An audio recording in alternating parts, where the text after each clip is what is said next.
नमस्कार दोस्तों, आप सभी का स्वागत है ऑप्ट्यूजर्स पे। तो सीयूटी हमें इकोनॉमिक्स एंट्रेंस एग्जामिनेशन के लिए आज हम लोग काफ़ी इंपॉर्टेंट एमसीक्यूज़ कवर करेंगे जो कि पब्लिक इकोनॉमिक्स से रिलेटेड रहेगा। तो आप लोग ये वीडियो लास्ट तक देखिएगा। चैनल को नहीं सब्सक्राइब किया हो तो सब्सक्राइब कर लीजिएगा, बेल आइकन प्रेस करना नहीं भूलेगा। अगर आप हमारे सीयूटी हमें इकोनॉमिक्स के कोर्स को ज्वाइन करना चाहते हैं तो कर सकते हैं। यहाँ पर आपको याद रखिएगा कि लाइव लेक्चर्स, रिकॉर्डेड लेक्चर, साथ साथ आपको टेस्ट सीरीज़ जो कि टॉपिक वाइज 60+ टेस्ट सीरीज़ होने वाली है। और याद रखिएगा कि 10+ टेस्ट सीरीज जो कि आपके एग्जाम बेस्ड, जैसे सीबीटी मोड में सीयूटी का एग्जाम कंडक्ट होता है उस तरीके से होगा, जिसमें कि आपका डोमेन कोर्स जो कि 75 मार्क्स का होने वाला है वो आएगा, और 25 जो आपका बेसिकली जो कि जीएस जीके ये सारे पोर्शन आते हैं वो भी इसमें इंक्लूडेड रहता है। ठीक है। और याद रखिएगा कि ये जो आपका कोर्स का जो बेसिकली टेस्ट है ये हमारे ऐप पे कंडक्ट होता है, फुल फ्लेज एग्जाम बेस्ड, एकदम आपके एग्जाम के तरीके से। ठीक है। रिवीजन क्लासेस होती है, डाउट क्लियरेंस सेशन, साथ साथ आपको मैराथन सेशन दिया जाएगा एग्जाम के जस्ट 15 दिन पहले, जिसमें कि आप देख सकते हैं कि आपको पूरा जो है टॉपिक रिवाइज करवाया जाएगा 1 to 1। ठीक है। और हमारे यहाँ पर जो मैथमेटिक्स एंड स्टैट्स है वो हमारे गेट क्वालिफाइड टीचर जो कि 3 टाइम्स गेट क्वालिफाइड है, और साथ साथ वो कि आईआईटी में जो कि आईआईटी मद्रास के रैंक 1 होल्डर आपके रहे थे। ठीक है। उसमें भी उनका सिलेक्शन हुआ था, तो वो आपको जो है क्लासेस देते हैं, तो आप ज्वाइन कर सकते हैं। और आप इस नंबर पे, अगर आप हमारे कोर्स को ज्वाइन करना चाहते हैं बैच को, तो आप इस नंबर पे कांटेक्ट कर लीजिएगा। अगर आप हमारा डिस्कशन ग्रुप ज्वाइन करना चाहते हैं तो उसका लिंक भी मैंने डिस्क्रिप्शन में दे दिया है, तो आप उसको भी जो है ज्वाइन कर सकते हैं, जो कि आपके आगे एग्जाम्स के लिए हेल्पफुल रहेगा। तो चलिए स्टार्ट करेंगे एमसीक्यू। तो क्वेश्चन नंबर 1 है, when expenditure exceeds the total tax revenue. जब आपका एक्सपेंडिचर ज़्यादा होता है आपके टैक्स रेवेन्यू से, तो उसको हम लोग क्या कहते हैं? क्या उसको सरप्लस बजट कहते हैं, बैलेंस बजट कहते हैं, या फिर डेफिसिट बजट कहते हैं, या फिर नन ऑफ द अबव। तो याद रखिएगा कि when expenditure is greater than आपके जो है टोटल टैक्स रेवेन्यू, तो उसको हम लोग कहते हैं आपका बजटरी डेफिसिट। अगर हम बात करें सरप्लस बजट की, तो यहाँ पर आपका जो है रेवेन्यू जो होता है, रेवेन्यू रिसिप्ट, मतलब आपका रेवेन्यू बेसिकली क्या होता है? ग्रेटर होता है। ठीक है। एज़ कम्पेयर टू आपके एक्सपेंडिचर से। ठीक है। यानी total revenue is greater than total expenditure. ठीक है। जबकि बैलेंस बजट में यही दोनों चीज़ें क्या होने लगती हैं? बराबर होती हैं। ठीक है। Total revenue is equal to आपके टोटल एक्सपेंडिचर। जबकि डेफिसिट बजट में आपका जो खर्चा है, यानी आपका एक्सपेंडिचर है, वो क्या होता है? ज़्यादा होता है। ठीक है। एक्सपेंडिचर जो होता है वो क्या होता है? ग्रेटर होता है आपके रेवेन्यू से। उसको हम लोग कहते हैं आपका डेफिसिट बजट। ठीक है। तो यहाँ पर ऑप्शन नंबर सी हो जाएगा करेक्ट। नेक्स्ट हमारा है, which of the following is not a physical instrument. यहाँ पर आपका फिजिकल पॉलिसी इंस्ट्रूमेंट कौन सा नहीं है? क्या ओपन मार्केट ऑपरेशन आपका है, या फिर पब्लिक एक्सपेंडिचर, या फिर टैक्सेशन, या फिर नन ऑफ द अबव। तो याद रखिएगा कि यहाँ पर आपका फिजिकल इंस्ट्रूमेंट नहीं है open market operation. Open market operation जो है आपके मॉनेटरी पॉलिसी के अंतर्गत आता है। ठीक है। मॉनेटरी पॉलिसी इंस्ट्रूमेंट के अंतर्गत आता है। जबकि पब्लिक एक्सपेंडिचर और टैक्सेशन से कौन डील करता है? आपका फिजिकल इंस्ट्रूमेंट।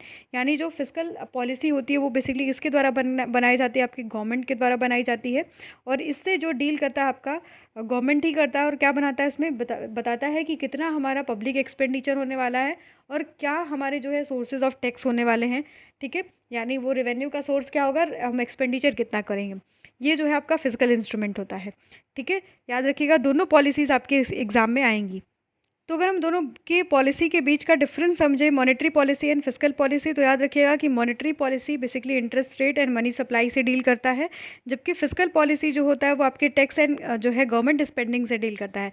मॉनेटरी पॉलिसी जो भी आपके देश में आरबीआई है या फिर सेंट्रल बैंक है वो बनाती है, जबकि फिजिकल पॉलिसी कौन बनाता है? आपके देश की जो भी गवर्नमेंट है, सरकार है, वो है इसको बनाती है। ठीक है। इस पॉइंट को याद रखिएगा। अब जो इफेक्ट होता है मॉनेटरी पॉलिसी का, वो किस पे होता है? आपके जो है कॉस्ट ऑफ बोरिंग्स पे होता है और मॉन्टेजेस पे होता है। पर जबकि आपके फिजिकल पॉलिसी का इफेक्ट किस पे होता है? आपके जो है बजटरी डेफिसिट पे। अगर हम बात करें डेफिसिट की, तो माइट भी आपका जो बजट है वो उसमें देखेंगे कि एक्सपेंडिचर आपका ज़्यादा होता है, टैक्सेस जो होते हैं आपके क्या होते हैं? कम कलेक्ट होते हैं। ठीक है। एज अ रेवेन्यू के सोर्स को अगर हम देखें तो ये जो डील करता है वो कि बजटरी डेफिसिट को जो है डील करेगा। ठीक है। और यहाँ पर आपके जो मॉनेटरी पॉलिसी है वो किसको जो है सेंटर में रखता है, आपके बेसिकली इन्फ्लेशन को देखते हुए अपनी पॉलिसीज़ को रन करता है। कौन? आपके जो मॉनेटरी पॉलिसीज़ है उसको इन्फ्लेशन को सेंटर में रख के जो है रन करता है अपनी पॉलिसीज़ को। जबकि फिजिकल पॉलिसी का कोई एक स्पेसिफिक गोल नहीं होता है कि आपके जो है इन्फ्लेशन को ही सिर्फ कैटर कर रहा है, वो वेलफेयर और भी बहुत सारे एस्पेक्ट को जो है कैटर करता है। और जबकि आपका मॉनेटरी पॉलिसी सिर्फ इस चीज़ को ध्यान में रखता है कि फिजिकल जो है आपका इन्फ्लेशन कितना चल रहा है आपकी इकोनॉमी में। ठीक है, ओके। तो ये चीज़ याद रखिएगा। अगर हम और देखिए पॉइंट, तो यहाँ पर आप देख सकते हैं कि यहाँ पर कोई भी इसका स्पेसिफिक टारगेट नहीं होता। ठीक है, यहाँ पर आपका कोई स्पेसिफिक टारगेट नहीं होता, जबकि इसका टारगेट क्या होता है मॉनेटरी पॉलिसी का? आपका इन्फ्लेशन। किस फिजिकल पॉलिसी किसके द्वारा बनाई जाती है? गवर्नमेंट के द्वारा। मॉनेटरी पॉलिसी आपके सेंट्रल बैंक के द्वारा बनाई जाती है। ठीक है, और इसमें देखते हैं हम side effect of budget and borings के ऊपर दिखता है, जबकि यहाँ पर exchange rate and housing market पे हमें इसका इम्पैक्ट देखने के लिए मिलता है आपके मॉनेटरी पॉलिसी का। ठीक है, इसमें जो है आपका स्ट्रॉन्ग पॉलिटिकल डायमेंशन होता है। इससे जो है टैक्स रेट कभी कभी चेंज होते हुए दिखता है, पर ये जो है आपकी इंडिपेंडेंट बॉडी होती है, इसमें कोई भी पॉलिटिकल प्रोसेस आपका इन्वॉल्व नहीं रहता। तो these are the difference between आपके physical policy and monetary policy. चलिए एमसीक्यू को हम देखेंगे आगे। तो यहाँ पर जो ऑप्शन आपका करेक्ट हो जाएगा, आपका ए वाला जो है करेक्ट हो जाएगा। नेक्स्ट इंपॉर्टेंट क्वेश्चन है, यहाँ से हम लोग कुछ इंपॉर्टेंट जो है पार्ट्स को, जो भी ऑप्शन है उसको थोड़ा सा डिटेल आउट करेंगे। नेक्स्ट हमारा है an increase in tax rate when tax base expand represent, यानी आपका टैक्स रेट भी बढ़ रहा है, टैक्स बेस भी बढ़ रहा है, तो उसको कौन सा टैक्स कहते हैं हम लोग? जो है आपके प्रोग्रेसिव टैक्स कहते हैं। अब क्या है progressive, regressive and proportional tax, इसको समझते हैं। तो प्रोग्रेसिव टैक्स वो टैक्स होता है जैसे जैसे आपका टैक्स जो है इनकम, आपका जो टैक्सेबल इनकम है वो बढ़ेगा। ठीक है, आपका जब टैक्सेबल इनकम बढ़ते जाएगा, ओके, तो वैसे ही आपके ऊपर याद रखिएगा कि आपका टैक्स जो है बढ़ते जाएगा, टैक्स रेट। ठीक है, टैक्स रेट भी क्या होता जाएगा? इंक्रीज होता जाएगा। यानी टैक्सेबल इनकम अगर बढ़ेगी तो आपका टैक्स रेट भी इंक्रीज करेगा, उसी को बोलते हैं प्रोग्रेसिव टैक्स। तो प्रोग्रेसिव टैक्स का अगर हम डेफिनेशन देखें तो progressive tax is one which upper income families pay larger share of the income in tax than do those with lower income. यानी जो आपके लार्जर इनकम वाले हैं, यानी अपर इनकम यानी हायर इनकम वाले हैं, वो ज़्यादा पे करते हैं एज़ कम्पेयर टू आपके कम इनकम वाले। ठीक है, तो आप देखोगे कि इंडिया में जो इनकम टैक्स है वो हमारा किस तरीके का होता है? आपके प्रोग्रेसिव टैक्स का। ठीक है, और काफ़ी जो है इक्विटी जो इक्विटी कंसिडरेशन है, इसको जो है ये कैटर करता है। यानी लोअर इनकम से लो टैक्स लेता है और हाई इनकम से हाई टैक्स लेता है। ठीक है, ये होता है आपका प्रोग्रेसिव टैक्स। और इसका अगर हम ग्राफ ड्रॉ करें तो ये आपका जो है प्रोग्रेसिव टैक्स का जो है ग्राफ है। यहाँ पर हम रखते हैं टैक्स जो है आपका टैक्सेबल इनकम। ठीक है, यहाँ पर टैक्सेबल इनकम होता है, जबकि आपके वाई एक्सिस पे टैक्स रेट होता है। ठीक है, टैक्स रेट होता है, जैसे जैसे आपका इनकम बढ़ेगा वैसे वैसे आपके ऊपर जो है ज़्यादा ज़्यादा टैक्स रेट लगते जाता है।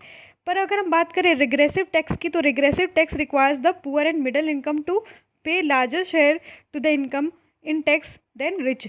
यानी इसमें क्या होता है, आपके रिग्रेसिव टैक्स में जो पुअर इनकम वाले लोग होते हैं, यानी जो कम इनकम वाले लोग होते हैं, वो ज़्यादा पे करते हैं अपने इनकम का एज़ कम्पेयर टू आपके रिच वाले। मान लीजिए कि जैसे जीएसटी की बात करें तो जीएसटी जो है आपके रिग्रेसिव टैक्स में आता है। कैसे? कि अगर हम बात करें कोई 1 रुपये अगर अर्न कर रहा है, ठीक है, इसका जो ग्राफ होता है इस तरीके से होता है आपका, आपके रिग्रेसिव टैक्स का डाउनवर्ड स्लोपिंग अगर हम देखें इस तरीके से तो। ठीक है, और यहाँ पर आपका याद रखिएगा कि ये टैक्स रेट हो गया। ठीक है, ये टैक्स रेट होगा और टैक्सेबल इनकम हो गया। ठीक है, टैक्सेबल इनकम। ठीक, अब देखेंगे कि अगर हम बात करें तो 1 रुपये वाला, ठीक है, अगर हम बात करें तो 1 रुपये वाला यहाँ पर अपने इनकम का ज़्यादा प्रपोर्शन पे कर रहा होगा। ठीक है, रिग्रेसिव टैक्स में एज़ कम्पेयर टू आपके जो है हायर इनकम वाले के लिए देखें तो अगर 1 रुपये वाला ज़्यादा पे कर रहा है, और वैसे ही 10 रुपये वाले को देखेंगे कि वो कम अपने इनकम का पार्ट पे कर रहा होगा। मान लीजिए कि आपका रिग्रेसिव यानी जीएसटी अगर मान लीजिए कि 7.5% चल रही है, तो अगर हम 1 का 7.5% निकालें तो हम देखेंगे कि 1 रुपये वाला ज़्यादा आपके टैक्स दे रहा होगा, जबकि 10 का अगर हम 7.5 निकालें तो कम परसेंट जो है आपका 10 रुपये वाला दे रहा होगा। ठीक है, तो ये रिग्रेसिव होता है। ठीक है, ये इकोनॉमी के लिए अच्छा भी नहीं कहा जाता है, क्योंकि ये जो इक्विटी कंसिडरेशन है, जो कैनन ऑफ इक्विटी है यानी प्रिंसिपल ऑफ इक्विटी है, उसको ये फोकस नहीं करता। आप सभी को पता है कैनन ऑफ जो कैनन ऑफ टैक्सेशन है वो किसने दिया था? आपके एडम स्मिथ ने दिया था। ठीक है, कैनन ऑफ जो है टैक्सेशन किसके द्वारा दिया गया था? एडम स्मिथ के द्वारा दिया गया था। और इन्होंने डिफरेंट जो है कैनन को दिया है, जैसे इक्विटी को दिया है, ठीक है, और आपके बेसिकली इन्होंने इक्विटी हो गया, एफिशिएंसी हो गया, ठीक है, 4 कैनन्स को इन्होंने दिया है, उसको आगे हम फर्दर क्लासेस में डिस्कस करेंगे। तो ये जो है कैनन ऑफ इक्विटी को क्या करता है, कंसीडर नहीं करता है, यानी पुअर इनकम अर्नर से ये ज़्यादा प्रोपोर्शन ऑफ टैक्स लेता है और हायर इनकम वालों से कम उनके इनकम का प्रोपोर्शन का जो है टैक्स लगता है। तो रिग्रेसिव टैक्स का जो स्लो आपका जो ग्राफ होता है वो डाउनवर्ड रखिएगा। अगर हम बात करें प्रोपोर्शनल टैक्स की, काफ़ी इंपॉर्टेंट है प्रोपोर्शनल टैक्स। ये एक फ्लैट रेट है, ठीक है। आपके मान लीजिए कि सारे इनकम अर्नर्स, चाहे आपके 1 रुपये अर्न करने वाले हों, चाहे 1 लाख अर्न करने वाले हों, सबके ऊपर एक सेम तरीके का टैक्स लगता है 30%, ठीक है। तो इसको हम लोग बोलते हैं फ्लैट रेट, ठीक है। आपके प्रोपोर्शनल टैक्स को क्या कहा जाता है, फ्लैट रेट। प्रोपोर्शनल है यानी सभी के लिए एक जैसा इनकम है आपके, चाहे आप हाई इनकम अर्नर हो, चाहे आप लो इनकम अर्नर हो।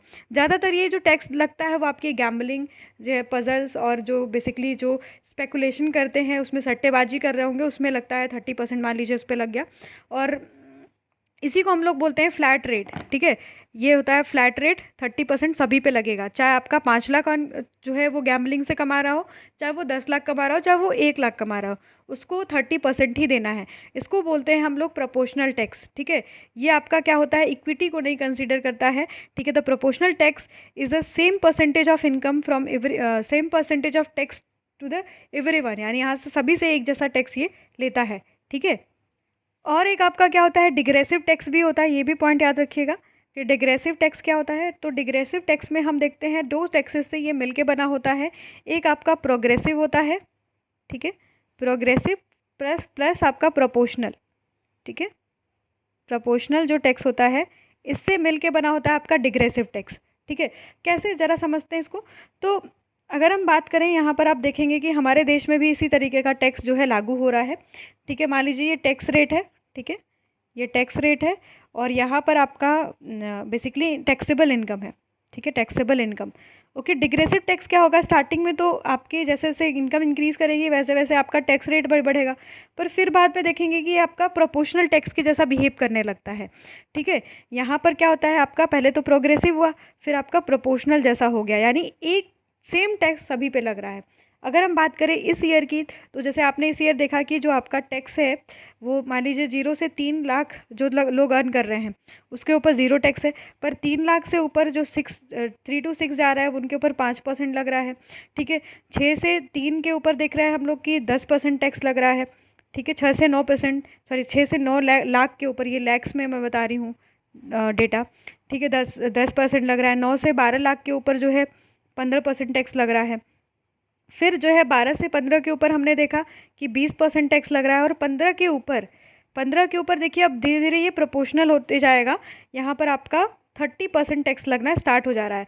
तो 15 के ऊपर अगर आप 25 भी कमा रहे हो, 25 लाख भी कमा रहे हो, 30 लाख 1 करोड़ भी कमा रहे हो, तो आपको कितना परसेंट आपका देना है, 30% आपको टैक्स देना है। तो ये क्या हो जाता है, एक तरीके से डिग्रेसिव टैक्स कहलाता है। यानी अगर आपका बात करें तो ये दोनों का मर्जर होता है, यानी आपके proportional tax and progressive tax को मिला के हमारा क्या बनता है, डिग्रेसिव टैक्स बनता है, ठीक है, डिग्रेसिव टैक्स। ये इंपॉर्टेंट है आपके एग्जाम के लिए, ठीक है। नेक्स्ट पॉइंट देखेंगे क्वेश्चन को, तो यहाँ पर आपका ऑप्शन नंबर क्या हो जाएगा, करेक्ट ए हो जाएगा, क्योंकि इंक्रीज कर रहा है tax rate when tax base expand, यानी जो आपका टैक्सेबल इनकम है वो एक्सपेंड करता है। अगर आपका टैक्सेबल इनकम जो टैक्स बेस, उसको हम क्या कहते हैं, टैक्सेबल इनकम, अगर आपकी बढ़ेगी टैक्सेबल इनकम तो आपका जो टैक्स रेट है वो भी आपका क्या करेगा, इंक्रीज करेगा, उसी को हम लोग क्या कहते हैं, प्रोग्रेसिव टैक्स कहते हैं। नेक्स्ट हमारा which of the following is a measure of fiscal policy. तो फिस्कल पॉलिसी के अंतर्गत क्या क्या आएगा, आपका कौन सा जो है मेजर्स आता है। तो बेसिकली फिस्कल पॉलिसी जो होती है गवर्नमेंट के द्वारा बनाई जाती है, यहाँ पर पब्लिक एक्सपेंडिचर और रेवेन्यू से डील करता है।